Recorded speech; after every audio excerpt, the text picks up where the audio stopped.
අද ඔයා බලන්නේ වෙනම චේන්ජ් එකක්. මේක තමයි Facebook එකේ ආදායම් ලබන විදිය.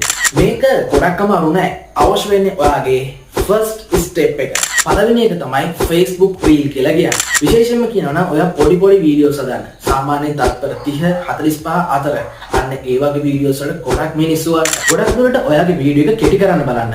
ඒ වගේම තමයි මේ වීඩියෝ එකේ ගොඩක් ලොකු මැසේජ් එකක් මිනිසුන්ට දෙන්න අමතක කරන්න එපා. ඉතින් ඔයාගේ වීඩියෝ එකේ ගොඩක් ලොකු මැසේජ් එකක් දුන්නොත් ඉතින් ගොඩක් ඉක්මනට ඔයාගේ වීඩියෝ එකත් වෛරල් වෙන්න පුළුවන් හැකියාව දෙනවා. දෙවෙනි එක තමයි ඔරිජිනල් කන්ටෙන්ට්ස් ඔයා නිර්මාණය කරන්න අමතක කරන්න එපා. ඒ වගේම තමයි ඔයාගේ වොයිසස්, ඒ වගේම තමයි ඔයාගේ ට්‍රූත් එක, ඒ වගේම තමයි ඔයා ඔරිජිනල් කන්ටෙන්ට්ස් නිර්මාණය කරන්න අමතක කරන්න එපා. Facebook එකේ ගොඩක් වෙලාවට ඔරිජිනල් කන්ටෙන්ට්ස් වලට ගොඩක් කැමතියි. ඒ වගේම තමයි ඔයාටම ඒ growth එක බලා ගන්න පුළුවන් හැකියාවක් තියෙනවා. ඉතින් තුන්වෙනි එක තමයි daily posting කියලා කියන්නේ. ඔයා Facebook එකේ perfect වෙනකම් බලාගෙන ඉන්න එපා. දවසට එක වීඩියෝ එකක් හරි අනිවාර්යයෙන්ම අප්ලෝඩ් කරන්න බලන්න. ඒක ලොකු පොඩි කියලා ભેදයක් නැහැ. අනිවාර්යයෙන් පොඩි වීඩියෝ එකක් හරි අප්ලෝඩ් කරගන්න පුළුවන් නම් ඔයාට ලොකු reach එකක් Facebook එක හරහා ලබා ගන්න පුළුවන් හැකියාව තියෙනවා. ඉතින් Facebook එක consistency creators ලට ගොඩක් ආදරේ. ඉතින් ඒක නිසා ඒගොල්ලෝ ගොඩක් වෙලාවට promote කරන්න Facebook එක අනිත් පැත්ත බලන්නේ නැහැ. ඉතින් ඔයා අද start කරන්න. කාලෙත් එක්කම Facebook algorithm එක ඔයාට උත්තරයක් දෙන්න. මම හිතනවා අද වීඩියෝ එක ඔයාලට ගොඩක්ම තේරෙන්නේ නැති කියලා. ඉතින් මෙන්න මේ methods තුන පාවිච්චි කරලා ඔයාට මුදල් earn කරන්න පුළුවන් හැකියාව දෙනවා. Share this please.